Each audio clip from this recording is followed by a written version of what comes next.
Assalamu alaikum, ihr Lieben. Willkommen auf meinem Kanal zu einem neuen Gesundheitsvideo von mir. Die Hagebutte zählt zu den Vitamin C reichsten Früchten. Mit 1250 Milligramm Vitamin C pro 100 Gramm ist sie tatsächlich in diesen Breitengraden die Vitamin C reichste Frucht. Und da wir jetzt gerade Hagebuttenzeit haben, sollten wir sie unbedingt verwenden. Man kann aus ihr ein Vitamin C reiches Pulver herstellen, indem man die Hagebutten trocknet und dann eben pulverisiert. Und das Pulver könnte man auch so fein vermahlen, dass man es sich selbst verkapseln könnte. Oder man könnte es einfach aber jeden Tag in den Smoothie geben. Mit den getrockneten Hagebutten könnte man theoretisch auch einen Tee herstellen, der sehr schmackhaft ist. Und da wir die Hagebutten zurzeit kostenlos in der Natur finden können, wären wir gut beraten, sie jetzt überall zu sammeln. Man könnte auch mit den Hagebutten ein Oxymel herstellen. Hier in der Kombination mit der Lapacho-Rinde. Wie man dieses Oxymel dann herstellt, das zeige ich euch gleich inshallah. Und da die Hagebutten die scheinbaren Früchte der Rosen sind, die echten Früchte der Rosen sind tatsächlich die Kerne in der Hagebutte. So gibt es auch sehr viele verschiedene Arten von Hagebutten, je nachdem eben wie die Art der Rosen eben vorher waren. Alle Rosen, also alle Hagebutten letztendlich, sind essbar und sie enthalten eben, wie gesagt, nicht nur unglaublich viel Vitamin C, sondern ebenfalls Beta-Carotin, Kupfer und einen ganz besonderen Pflanzenstoff, die sogenannten Galactolipide. Und die Kombination dieser natürlichen Wirkstoffe macht aus den Rosenfrüchten ein naturheilkundliches Mittel gegen Arthrose und Arthritis. Wenn man die Hagebutten frisch essen möchte, dann sollte man den ersten Frost abwarten, weil danach werden sie weich und vom Geschmack her sehr süß. Allerdings finde ich es schwierig, sie frisch zu konsumieren, weil sie eben im Inneren diese kleinen Samen enthalten, die wiederum von den bekannten reizauslösenden Härchen umgeben sind, die von Kindern gerne als Juckpulver eingesetzt werden.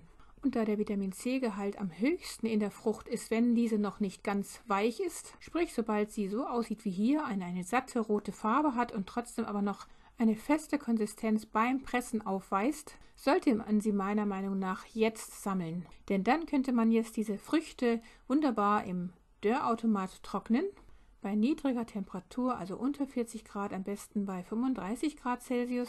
Und bei dieser Temperatur benötigt man schon mindestens 2 bis 3 bis maximal 4 Tage in dem Dörrautomat, bis die Früchte wirklich komplett trocken sind. Und dann werden sie auch steinhart sein.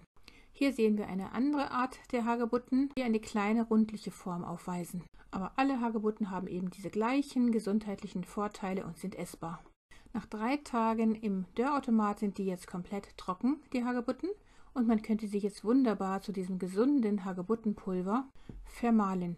Dazu wäre es natürlich gut, wenn man den Vitamix hätte, also einen sehr starken Motor, weil die getrockneten Hagebutten ziemlich hart sind. Und da der Vitamix beim Mahlen ziemlich heiß wird, sollte man zwischendurch immer wieder eine Pause einlegen und warten, bis das Pulver wieder abgekühlt ist, bevor man dann wieder weiter vermahlt, bis das Pulver eben möglichst fein vermahlen sein wird. Ich habe es jetzt nicht ganz fein vermahlen, weil ich das Pulver sowieso hinterher immer in den Smoothie geben werde, wo es eben nochmal vermahlen wird. Wer sich das Pulver jedoch verkapseln möchte, der sollte es möglichst ganz fein vermahlen. Denn das Pulver aus den getrockneten Früchten kann als Nahrungsergänzungsmittel bei vielen Krankheiten eingesetzt werden, insbesondere bei Arthrose und chronisch entzündlichen Erkrankungen, aber auch bei Verdauungsbeschwerden oder ganz einfach zur Prävention von Erkältungen und zur Entgiftung. Ich gebe dann zu dem Pulver immer noch ein Silikagel-Beutelchen hinzu, damit jegliche eventuelle Restfeuchte dadurch behoben wird. Und natürlich sollte man dieses gesunde Pulver in einem dunklen Glas, luftdicht und möglichst kühl aufbewahren, denn sowohl das Vitamin C als auch die sogenannten Galactolipide sind hitzeempfindlich sowie Sauerstoff und lichtempfindlich. Und viele ihrer Heilwirkungen hat die Hagebutte ihrem extrem hohen Vitamin C-Gehalt zu verdanken. Und Vitamin C ist ja nicht nur ein wirksames Mittel zur Stärkung des Immunsystems, zum Beispiel bei Erkältungskrankheiten, sondern eignet sich zur Behandlung sämtlicher Erkrankungen, da Vitamin C als wichtiges Antioxidant in jedweder Therapie unentbehrlich ist. Vitamin C unterstützt außerdem die Wirkung anderer Antioxidantien im Körper, wirkt sich positiv auf den Blutfluss und die Gefäße aus und gilt daher als wichtige Komponente in der naturheilkundlichen Therapie der Arteriosklerose und damit in Verbindung stehender Erkrankungen wie Bluthochdruck, Herzinfarkt und Schlaganfall. Schaut euch nochmal mein Video zur Arteriosklerose an und wie unglaublich wichtig hier das Vitamin C ist, um diese auszuheilen. Vitamin C ist zudem sehr wichtig für die Bildung von Kollagen. Kollagen ist ein Faserprotein, das unsere Haut, Bänder, Sehnen und Blutgefäßwände einerseits elastisch, andererseits aber auch sehr druckfest und widerstandsfähig macht. In Kollagen eingebettet liegen auch die Knorpelzellen in den Gelenken. Vitamin C hilft nicht nur dabei, dieses Kollagen immer wieder nachzubilden, sondern schützt auch den Knorpel vor Verschleiß, insbesondere durch seine antioxidativen Fähigkeiten. Zusätzlich verbessert Vitamin C die Resorption von Eisen und anderen Mineralstoffen aus dem Darm und kann auf diese Weise die Mineralstoffversorgung optimieren, oft sogar ohne dass zeitgleich mehr Mineralstoffe zugeführt werden müssten. Neben Vitamin C enthalten Hagebutten noch weitere Nähr- und Vitalstoffe, wie zum Beispiel Beta-Carotin, der Vitalstoff für unter anderem Augen, Haut und Schleimhaut. Dann Kupfer, etwa 4000 Mikrogramm, das Spurenelement unter anderem zur Blutbildung, Energiegewinnung, Herstellung entgiftender Enzyme und zur Kollagenbildung bzw. zum Aufbau des Bindegewebes. Hagebutten enthalten überdies Fruchtsäuren, die bei Verstopfung die Verdauung beschleunigen, und sekundäre Pflanzenstoffe, wie beispielsweise neben dem Beta-Carotin noch weitere Carotinoide, zum Beispiel Lycopin, außerdem Flavonoide sowie das sogenannte Galactolipid. Gerade letzteres ist jener Stoff, der die Wildfrucht gemeinsam mit dem enthaltenen Vitamin C so wirksam bei Gelenkerkrankungen wie der Arthrose machen soll.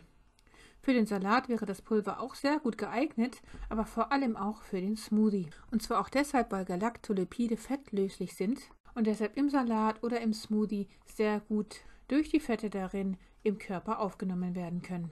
Galactolipide sind sekundäre Pflanzenstoffe, die sich in außergewöhnlich großer Menge in der Hagebutte befinden. In einer Studie konnte nachgewiesen werden, dass die entzündungshemmende Wirkung der Hagebutte vornehmlich auf die Galactolipide zurückzuführen ist. Der Wirkstoff bietet einen doppelten Effekt für Arthrosepatienten. Er wirkt zum einen antioxidativ, kann also freie Radikale ausschalten, die andernfalls eine knorpelschädigende Wirkung haben können. Zum anderen trägt er zur Stabilisierung der Knorpelzellmembran bei, wodurch die Neubildung des Knorpels bzw. die Verhinderung des Knorpelverfalls unterstützt wird. Galactolipide sorgen außerdem dafür, dass weiße Blutkörperchen, also die Leukozyten, nicht in das Knorpelgewebe eindringen und dieses schädigen können. Leukozyten sind dafür verantwortlich, den Knorpelabrieb im Gelenkraum zu beseitigen. Bei diesem Prozess werden jedoch auch Enzyme und Entzündungsstoffe freigesetzt, die die Kollagenfasern schädigen und dem Betroffenen Schmerzen verursachen. Galactolipide wirken somit entzündungshemmend und schmerzlindernd und verbessern dadurch die Beweglichkeit sowie Gelenkschmerzen und Rückenschmerzen sowie Morgensteifigkeit. Und da Galactolipide ebenso wie das Vitamin C auch hitzeempfindlich sind, sollten wir sie auch nur in der Rohkostvariante, also in Form des Pulvers, verwenden oder hier wie in diesem Fall als Oxymel. Und für dieses Oxymel verwenden wir natürlich frische Hagebutten, keine getrockneten, die wir jeweils in der Mitte einmal durchschneiden, damit die Wirkstoffe gut in den Essig und den Honig hinterher übergehen können. In dieses Oxymel habe ich dann ebenso Lapacho-Rinde gegeben. Die Lapacho-Rinde gilt vor allem im südamerikanischen Raum als Wundermittel und soll eine Wohltat für die Gesundheit sein. Sie ist vor allem für ihre immunstärkende und entzündungshemmende Wirkung bekannt. In der Heil- und Pflanzenmedizin empfiehlt man den Tee, den man auch daraus herstellen kann, besonders bei Erkältungen, grippalen Infekten und Magenbeschwerden.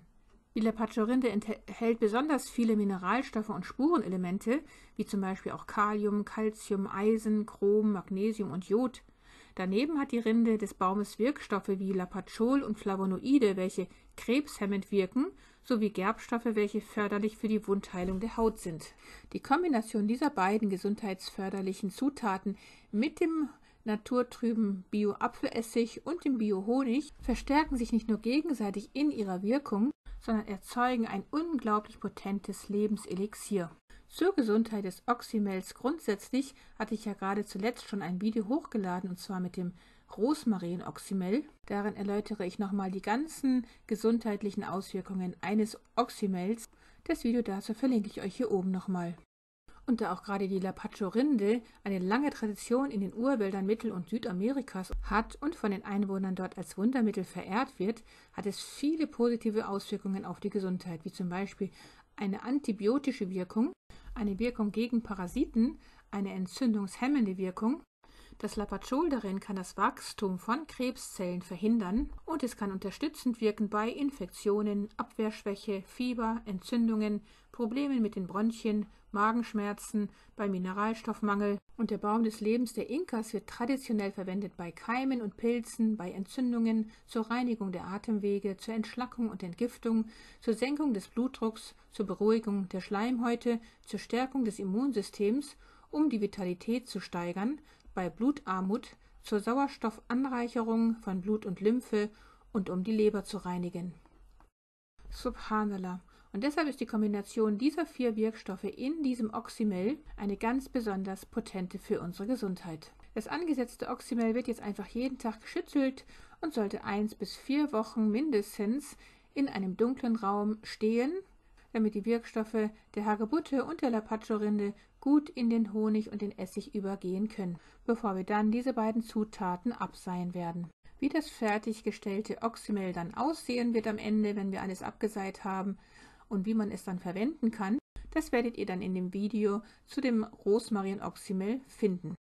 In dem Oxymel wird das Vitamin C aus den Hagebutten sehr viel besser konserviert, weil wir ja die frischen Hagebutten dafür verwendet haben, die noch kein Vitamin C durch Lagerung und Trocknung verloren haben. Da aber das Pulver ein Konzentrat der Hagebutten darstellt, beinhaltet es natürlich auch wiederum ein Vielfaches an Vitamin C, solange es eben wirklich roh köstlich getrocknet wird und dann kühl gelagert wird. Deshalb ist es ideal, wenn wir beides herstellen, also sowohl das Oxymel als auch das Hagebuttenpulver. Wir könnten natürlich auch noch einen Lapaccio-Rindentee herstellen, den wir hier mit dem Rooibos-Tee, also dem Rotbusch-Tee, vermischen und mit den getrockneten Hagebutten. Die geben natürlich nochmal einen guten Geschmack für den Tee ab. Und auch dieser Tee beinhaltet nochmal unglaublich viele gesundheitliche Inhaltsstoffe, abgesehen natürlich von dem Vitamin C und den Galactolipiden, die durch die Hitze natürlich größtenteils verloren gehen. Aber da in der Hagebutte und in dem Lapaccio-Rindentee sowie auch in dem Rotbusch-Tee viele andere gesundheitliche Inhaltsstoffe enthalten sind, wird uns auch dieser Tee natürlich im Winter ganz besonders gut tun und wir könnten ihn auch hier wiederum mit dem Oxymel verfeinern. Denn da das Oxymel ja auch gut schmeckt, weil es ja auch etwas süßlich ist aufgrund des Honigs darin, gibt es dem Tee auch nochmal einen sehr leckeren Geschmack und es werden eben noch zusätzliche Vitalstoffe zugeführt. Und da die heutigen Lebensmittel sehr nährstoffarm sind, schädliche Fertigprodukte und Fastfood oft zu unserem Lebensstil gehören, sollten wir unbedingt Nahrungsergänzungsmittel supplementieren, wozu in jedem Fall das Vitamin C gehört. Die Vitamin C reichste Frucht der Erde, die Camu-Camu-Frucht, kann man also in Pulverform sehr gut supplementieren, da dieses Pulver jedoch von weit her angeschafft werden muss und bei der Lagerung immer mehr Vitamin C verloren geht, sollten wir unsere heimischen Möglichkeiten unbedingt so gut wie möglich ausschöpfen, indem wir die Vitamin C reichste Frucht in diesen Breitengraden, die Hagebutten, unbedingt nutzen, indem wir sie selbst kostenlos in der Natur pflücken und zubereiten, indem wir daraus selber ein rohköstliches Vitamin C Pulver herstellen, um dieses täglich mehrmals einzunehmen.